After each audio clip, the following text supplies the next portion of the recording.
ஆயிஷா ரலியல்லாஹு அன்ஹா முஸ்லிம்ல 1543வது ஹதீஸ்.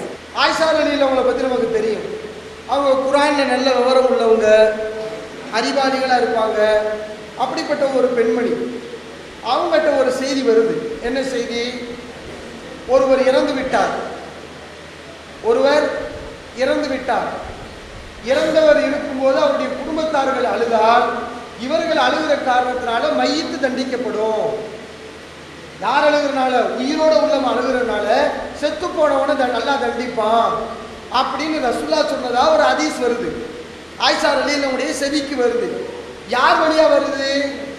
ரசூலுல்லாஹ் சொன்னார்கள் என்று உமர் ரலியல்லாஹு அவர்களும் இப்னு உமர் ரலியல்லாஹு அவர்களும் கூறியதாக ஆயிஷா ரலியல்லாஹு அன்ஹா அவங்களுக்கு ஒரு செய்தி வருது.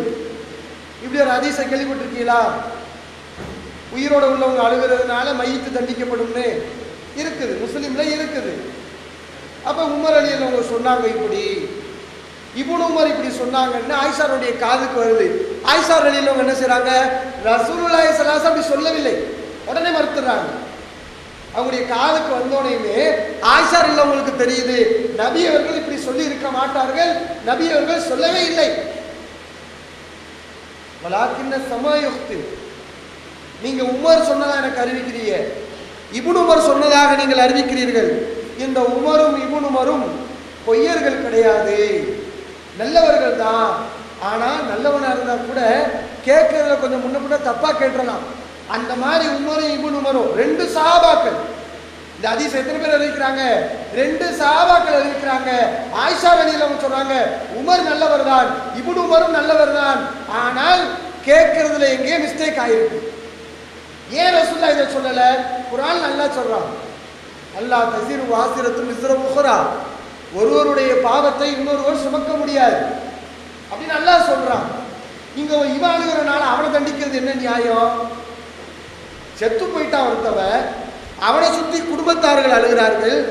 இவன் அழுதா இவனை தண்டிச்சா பரவாயில்லை, இவன் அழுகிறனால அவனை தண்டிக்கிறதுங்கிறது குர்ஆனுடைய வசனத்துக்கே மாற்றமா இருக்குது.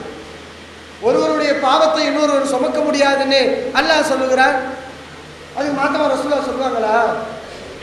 அதனால இந்த செய்தி சரியில்லை, ரசூலுல்லாஹ் சொன்னது இல்லை, தப்பா கேட்டிருப்பாங்க. உமர் தப்பா கேட்டாரு, இப்னு உமர் தப்பா கேட்டாருன்னு சொல்றாங்க. இன்னொரு வசனத்தை ஆயிஷா ரலியல்லாஹு அன்ஹா மேற்கோள் காட்டுறாங்க. என்ன வசனம்? அல்லாஹ் தான் அழ வைக்கிறான், அல்லாஹ் தான் சிரிக்க வைக்கிறான். அழுகிறது தப்பா? ஒரு ஆள் இறந்து போயிட்டாரு, சுத்தி குடும்பத்தார்கள் அழுகிறாங்க, அழுவக்கூடாது. அழுதா வாப்பாவை தண்டிப்பேன், செத்து போன ஆளை தண்டிப்பேன்னா யார் அழாம இருக்க முடியும்? மௌத்து வந்து அழத்தானே செய்வான்.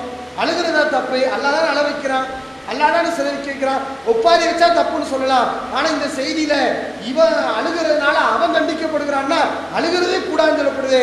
அழுகிறதா தவறு என்று இந்த வசனத்தையும் ஆயிஷா ரலியல்லாஹு அன்ஹா மேற்கோள் காட்டி இந்த செய்தி குர்ஆனுக்கு மாத்தமா இருக்கு, ரசூலுல்லாஹ் சொன்னது இல்லை அப்படின்னு மறுக்கிறாங்க.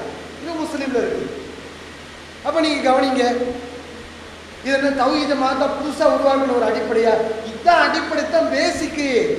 ரசூலுல்லாஹ்வுக்கு குர்ஆனுக்கு மாத்தமா ரசூலுல்லாஹ் பேர்ல வந்தா ரசூலுல்லாஹ்வை நம்ம மதிக்கணும், ரசூலுல்லாஹ்வுடைய மதிப்பு போயிடக்கூடாது, குர்ஆனை நம்ம மறுத்துடக்கூடாது. அதுக்காக இந்த மாதிரியான சில செய்திகள் இருக்கு, எல்லா ஹதீஸ்களும் கிடையாது.